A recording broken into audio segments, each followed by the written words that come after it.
आज से नया शैक्षणिक सत्र प्रारंभ हो रहा है। आप सबों को उन्नति दे दी गई है, प्रगति हो गई है आपकी।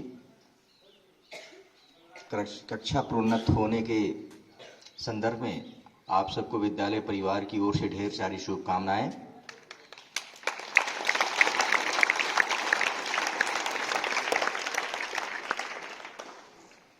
आज से समय सारणी भी बदल गया है, जिसके अनुसार आप समय पर प्रातःकालीन प्रार्थना सभा में उपस्थित हैं। इसके लिए भी आपका बहुत बहुत अभिनंदन, स्वागत।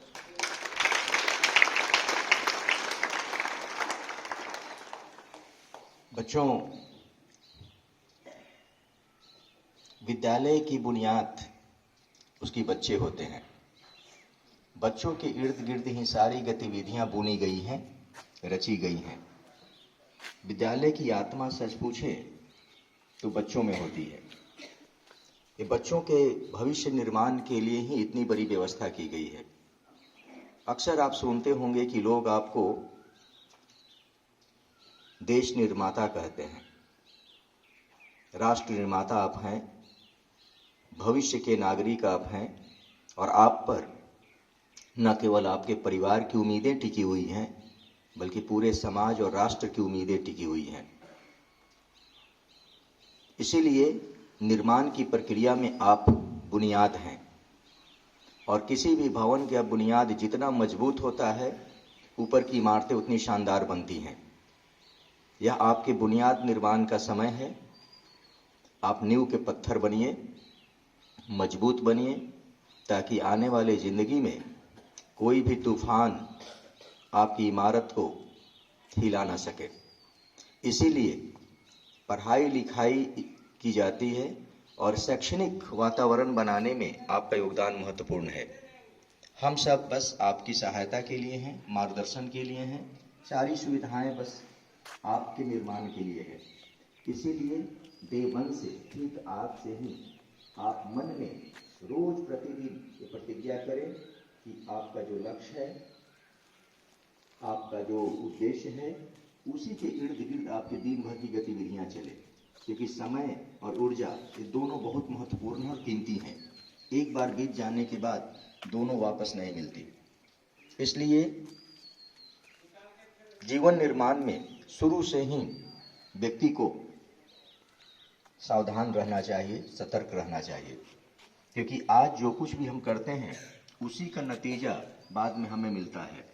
आपने साल भर पढ़ाई की तो आपको नतीजा मिला, और फिर साल भर जम के पढ़िए, जम के कारनामे कीजिए। जिस क्षेत्र में आपकी रुचि हो, रुझान हो, खेल कूद में आप वहाँ प्रदर्शन करिए, नृत्य में, संगीत में वहाँ कीजिए, बैंड में, एनसीसी में, स्काउट गाइड में वहाँ कीजिए, पढ़ाई लिखाई में वहाँ कीजिए। मतलब जहाँ कहीं भी सृजन हो सकता है, जहाँ कहीं भी रचनात्मकता हो सकती है, आप उस दिशा में प्रयास करिए, और हम सब आपकी सहायता के लिए हैं। पूरे संसाधन आपके बनाने के लिए ही है।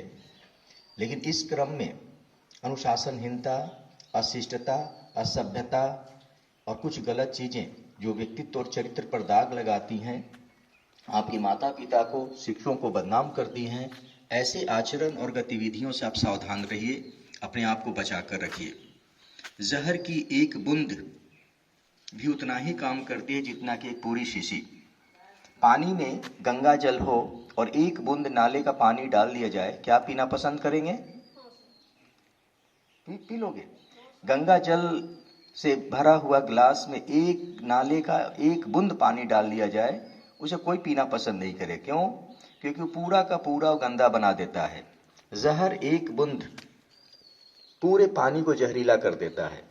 इसीलिए बुराई, अशिष्टता, असभ्यता, दुराचरण आपके व्यक्तित्व को, हमारे व्यक्तित्व को दागदार बनाता है। कृपया सावधान रहें इन चीज़ों से। इसीलिए हम आपसे 2-3 चीज़ों की उम्मीद करेंगे। समय का अनुपालन कीजिए। समय बहुत कीमती है, वह एक बार गुजर जाता है, दोबारा वापस नहीं मिलता।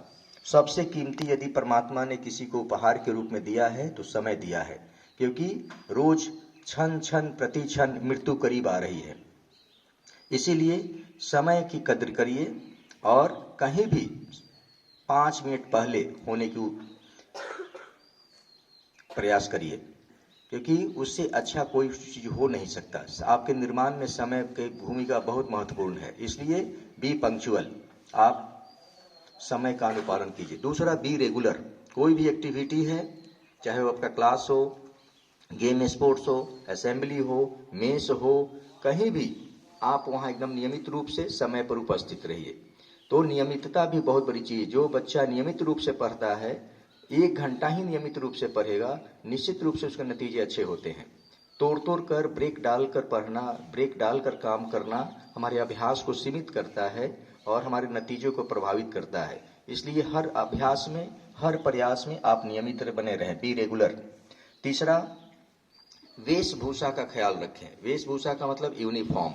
जिस एक्टिविटी के लिए, जिस जगह के लिए जो वेशभूषा तय है, जो यूनिफॉर्म तय है, आप उसे पहनिए। और क्यों? क्योंकि वह आपका स्मार्टनेस को दिखाता है, आपकी पहचान को, आपकी क्रीडेंशियल्स को, आपके रिकॉग्निशन को पहचानता है, आपकी आइडेंटिटी को बताता है।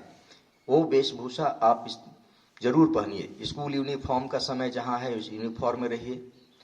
अब जैसे अभी ही देख लीजिए, तरह तरह के कपड़े हमारे बच्चे पहने हुए हैं। ये हमें तय करना होगा कि सफेद जूते में बच्चे किस दिन आएंगे, काले जूते में बच्चे किस दिन आएंगे, सफेद पैंट में बच्चे किस दिन आएंगे और कार्बन ब्लू पैंट में बच्चे किस दिन आएंगे, सफेद शर्ट में बच्चे किस दिन आएंगे, चेक वाले शर्ट में किस दिन आएंगे, फूल बाजू वाले शर्ट पहनकर किस दिन आएंगे, हाफ बाजू वाले किस दिन आएंगे।